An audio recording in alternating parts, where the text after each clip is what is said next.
In your election news, Missouri Republican voters gathered in all 114 counties, including St. Louis City, to choose their delegate for the upcoming presidential election. KHQA's Zach Richardson was at the caucus and has more on what the experience was like for voters.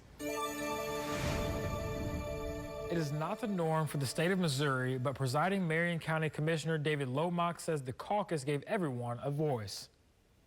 My dad always told me, either get involved or don't complain about what you get. The caucus was held this year in Missouri for the first time since 2016 after state lawmakers failed to reinstate the presidential preference primary following a 2022 legislation which eliminated the previously scheduled March 12th primary. Representative Lewis Riggs says although the caucus went well, numbers were down from previous years with the presidential preference primary.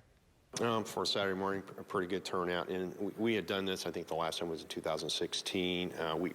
We prefer presidential preference primaries for obvious reasons. The turnout is far better. It's not a Saturday morning, it's Tuesday all day. Although Riggs says the presidential preference primaries are the preferred process, he says the caucus provided a unique setting for voters. It was one of those things that we cherish as a democracy, the ability to come together in a public forum and say, here's what I think we need to do. And the beauty of freedom of speech, the beauty of political speech is something that we prize as a nation, and this is a good example of what happens when the system works. Lomax says the caucus was less expensive for the Marion County Republican Party, and voters enjoyed the change. It's a lot more economical, and it gets more interaction with the people.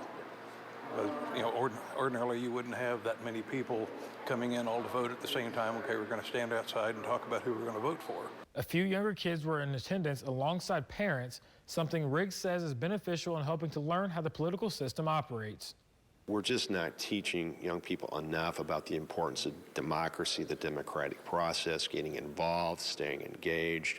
And I told some other folks this morning, you think of how many people fought and died for our right to come together as a people and do this. And we basically owe it to the folks who came before us to honor their sacrifice by doing what they desperately want us to be able to do.